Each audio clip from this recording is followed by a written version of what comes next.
मैं सबसे पहले देश के भूतपूर्व प्रधानमंत्री स्वर्गीय चौधरी चरण सिंह जी को, जिनका आज 23 दिसंबर को जन्म हुआ था, अपने तहे दिल से श्रद्धांजलि भेंट करना चाहूँगा।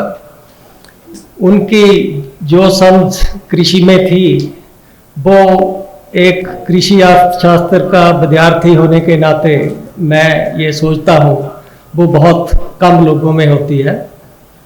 मैं अपने इस तरह के टॉपिक पे जब ये मौका मिलता है बोलने का, तो मैं उनकी एक मिसाल देता हूँ जो आज भी देना चाहूँगा।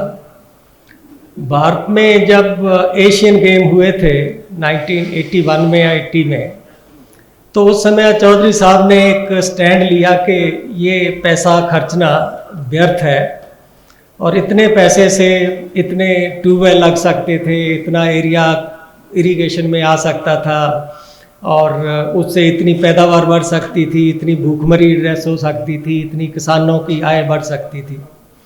तो मैं IRI में PhD करता था, तो हमारी स्टूडेंट यूनियन में कुछ लोगों को इससे थोड़ा एक लगा कि उनको बुलाना चाहिए और उनका इस पे सवाल जवाब उनसे करना चाहिए, क्योंकि कुछ लोगों का ये मत था कि एशियन गेम जैसी इवेंट देश का इमेज बिल्ड करने के लिए बहुत ज़रूरी है।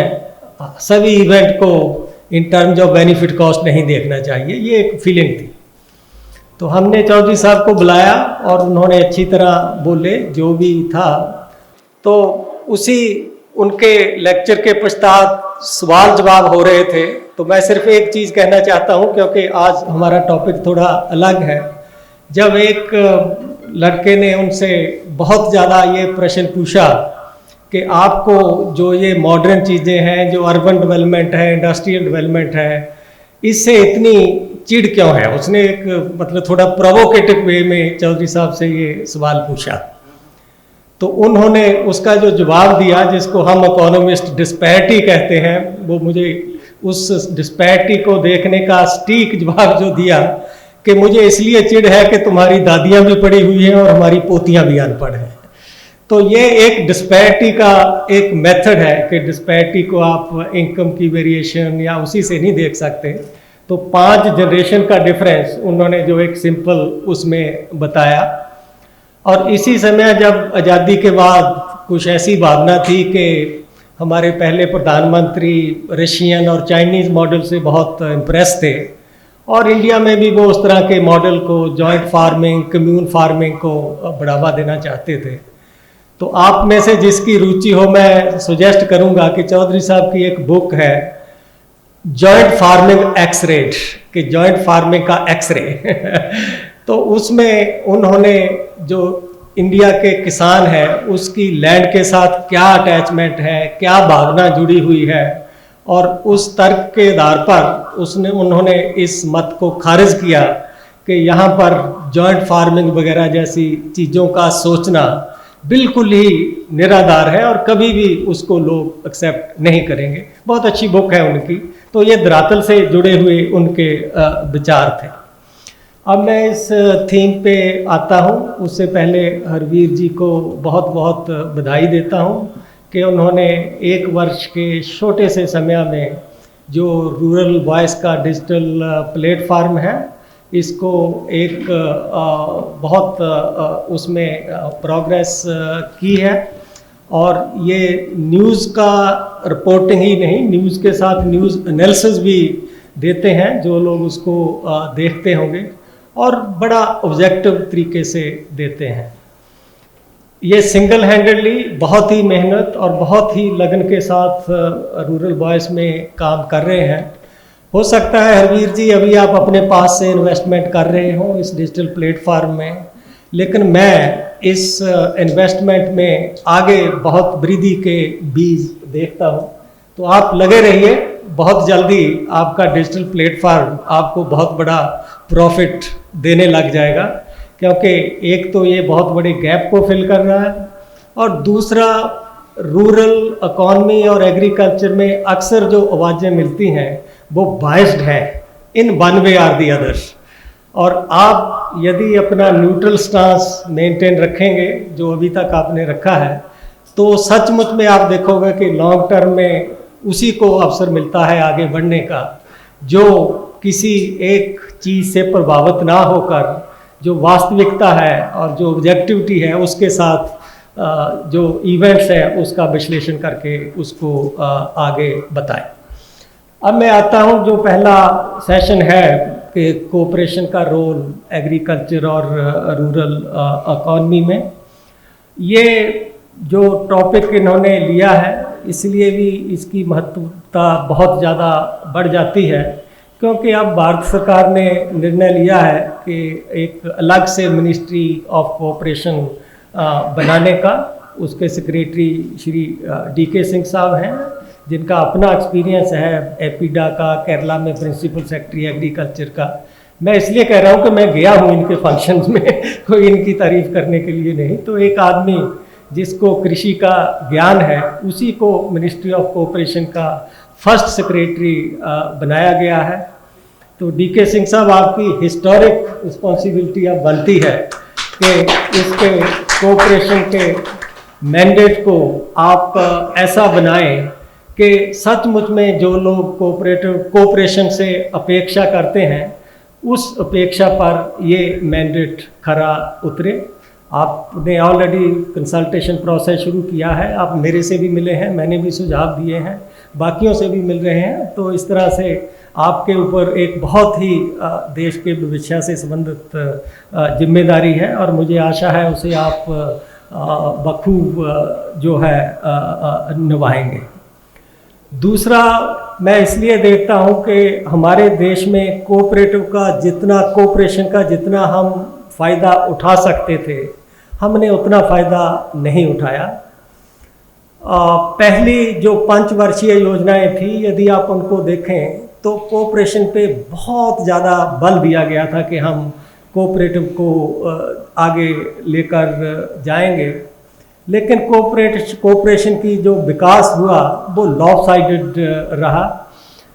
बहुत जगह उसका कामयाबी नहीं मिली, कहीं कहीं कामयाबी मिली, जैसे अमूल हम सब लोग जानते हैं, हैफर्ड और मिल्क फैट, बार्क फैट, कुछ ऐसी हमें मिलती हैं मिसाल। लेकिन उन मिसाल जो थी हमारी, उनको हम रेप्लिकेट करना, उनको अपस्केल करना, उसमें हमें बहुत बड़ी कामयाबी नहीं मिली। कई लोग जो इसका एनालिसिस करते हैं वो कल्चर को रिस्पॉन्सिबल ठहराते हैं कि नॉर्थ इंडिया का कल्चर कोऑपरेशन का नहीं है, ऐसा वैसा, पर मैं ऐसा नहीं समझता। मैं ये समझता हूँ कि यदि राजनीतिक स्तर पे गंभीर प्रयत्न हुए होते तो नॉर्थ इंडिया में भी, ईस्टर्न इंडिया में भी कोऑपरेशन को सफलता मिल सकती थी। और कोऑपरेशन को सफलता दिलाना, उसके बहुत इम्पॉर्टेंट रीज़न है कि हमें उसको सफलता क्यों दिलानी चाहिए। वो इसलिए भी दिलानी चाहिए कि अक्सर हम सोचते हैं कि कोऑपरेशन नहीं है तो उसके अल्टरनेटिव क्या है। एक अल्टरनेटिव है, लोग सोचते हैं यदि मार्केट मैच्योर हो रही है तो मार्केट अपना रोल प्ले करेगी, कोऑपरेशन चाहे है चाहे नहीं है।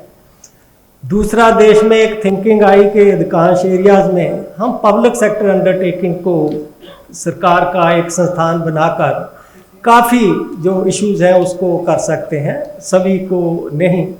लेकिन अब 70 साल के अनुभव के बाद जो मोटा मोटा आ रहा है निकल कर, वो ये है, पहला तो कि पब्लिक सेक्टर अंडरटेकिंग में कुछ को छोड़कर बाकी सब घाटे का बहुत बड़ा सौदा है और सरकार उनको घाटे को कम करने के लिए बेचने की तैयारी में लगी हुई है।